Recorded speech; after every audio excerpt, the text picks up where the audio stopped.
Hey everybody, I am Kevin Iole. Noche UFC is in a couple of days, and I am so excited. I'm really excited for the fight on the main card. My next guest, Brian Ortega, he is back. He is fighting Diego Lopes. Brian, welcome. Excited about this one? Yeah, we're excited and we are ready. Um, Obviously, you were supposed to fight him at UFC 303. You got sick, were unable to compete. First of all, what was it like after that fight? Like, how long before you felt healthy and could get back into training and get yourself prepared? No, I felt good by Wednesday next week.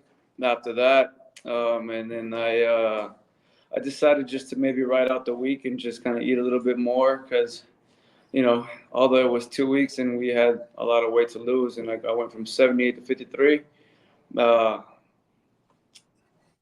yeah, I decided to enjoy some food again. Oh, So, yeah, by Wednesday I felt good, but then by Saturday I really stopped eating my emotions away and then decided to get my head back in the game. yeah. And is featherweight basically done for you now? You're a lightweight from now on?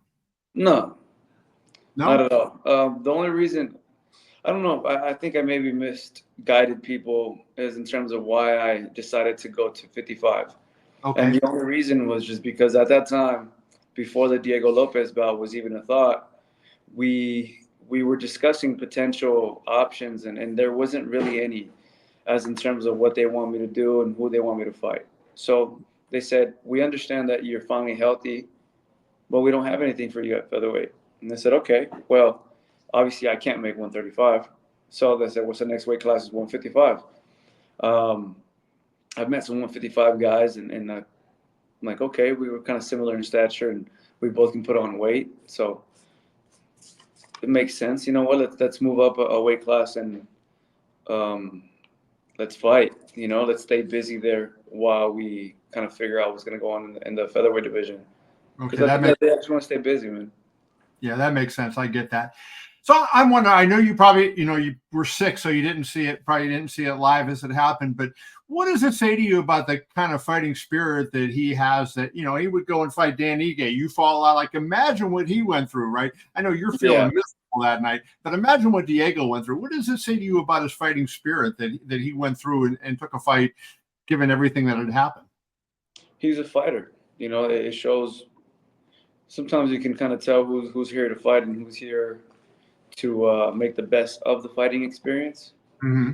And he's here to fight, and for that I give him my respects. So this Him is going to and go ahead. I'm sorry. I just say him and Danige. Yeah, exactly. Yeah, Ige for sure. I remember talking to you before the Yair Rodriguez fight, and we kind of talked about, were you Mexican enough for the Mexican fans and all this? And then you had that great performance in that fight, right? And the Yeah. place went nuts, and everybody was excited about you and everything. Now you're coming in on Mexican Independence Day this time. Do you feel like now the flip switch has been flipped, and that you're going to be the guy loved in this fight, and that the Mexican fans are going to be supporting, given the significance of this event? Yeah, absolutely. Um, the fight in Mexico City. You know what? For the first time, I don't think a lot of people understood that I spoke Spanish.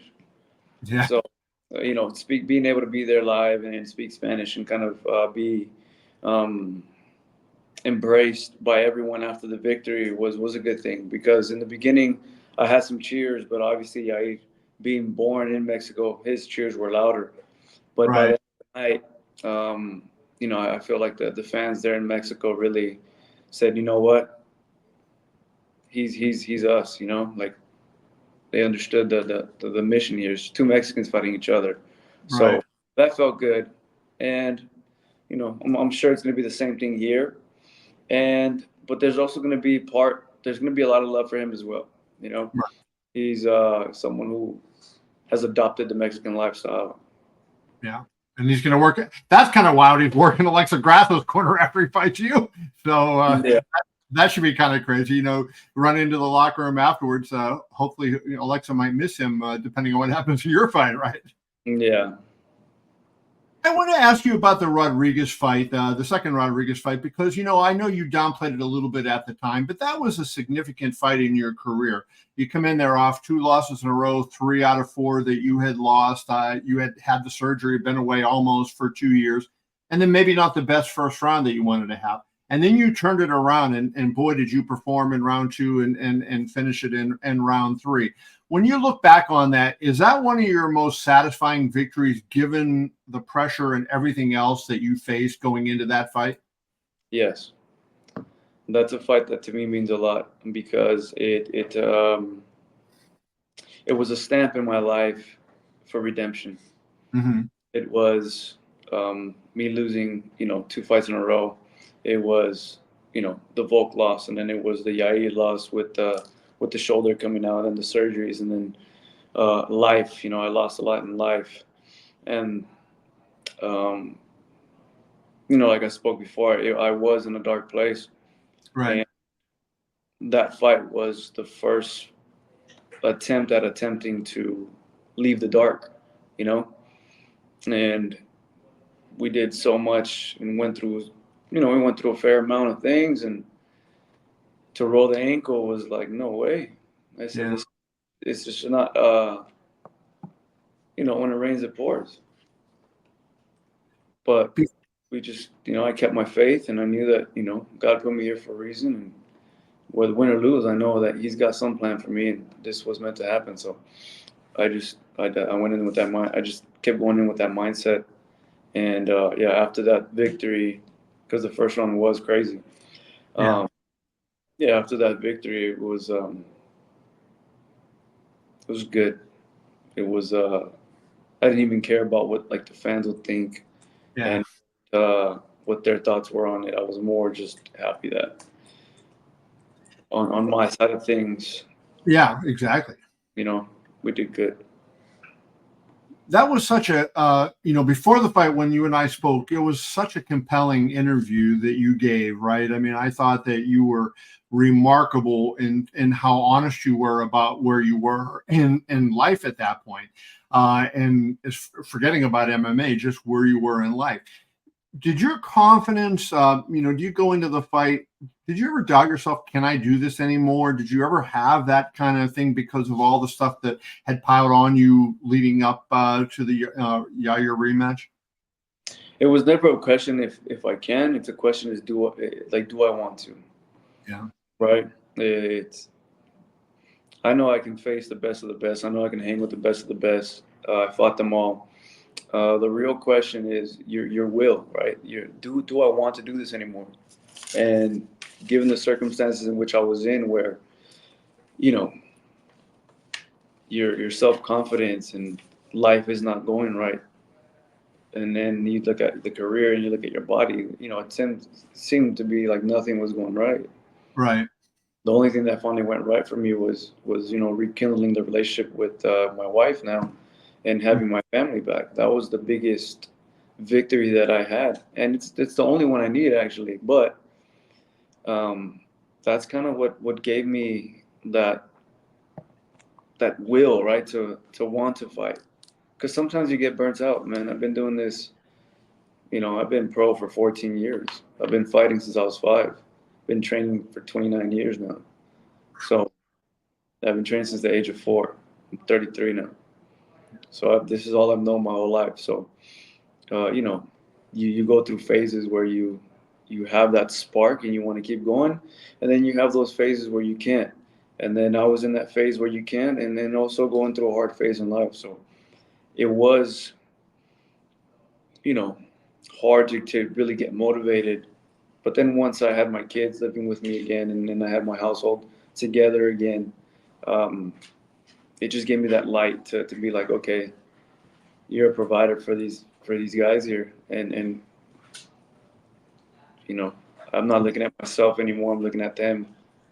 So And that's what I remember, Brian. About I'm going to link the interview below for people who didn't see that interview I did with Brian before Yair. But I remember when we were talking that day, your kids were in the background. You were talking about playing games with them. You walked through the house and were showing me the toys and all the different things that you had that day.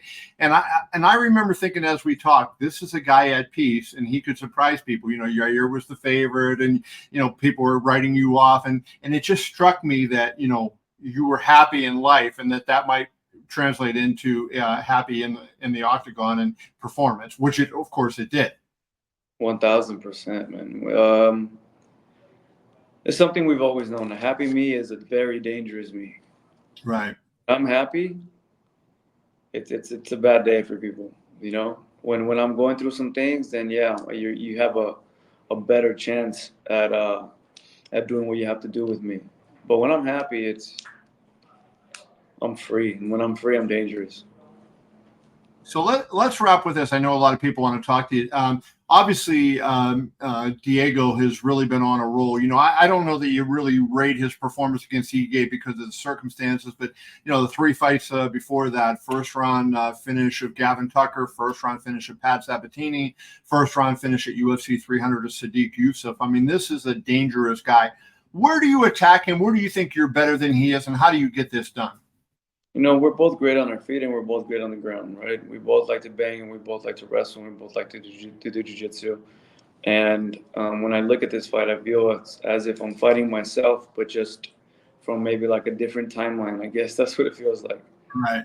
Just a Yeah. different version of what you do, right? This guy is just, you're a little more, precise with the striking. He's a little bit more wild, but he has a little bit more power than you and you have a little less, but he has less speed. I have more speed. His jiu-jitsu is more tournament-based. Mine is more self-defense-based. And then you just start playing things apart, and then you start realizing, like, okay, in some ways we are different, but in a lot of ways we are the same. And I think this is why the UFC made this matchup. Because if I was to tell you, we both have or if I was to tell you there's stand-up, there's black belt, and they don't quit, you don't really know who I'm talking about. Right. And that's a perfect fight. That's going to be fun. Can't wait to see it. Before we let you go, I just want to get your pick on the main event. Who do you think comes out on top? O'Malley versus Murat? Man, that's a very hard one to pick. Not just because I know both people and I respect both of them, but that is a very tough one to judge. You got someone who is really good at grappling and banging with you and just taking you down and progressively getting better as the rounds move on. And then you have someone who's just a technician, a surgeon in there. He just knows how to pick you apart and move and flow and give you different looks and rhythms that you don't see.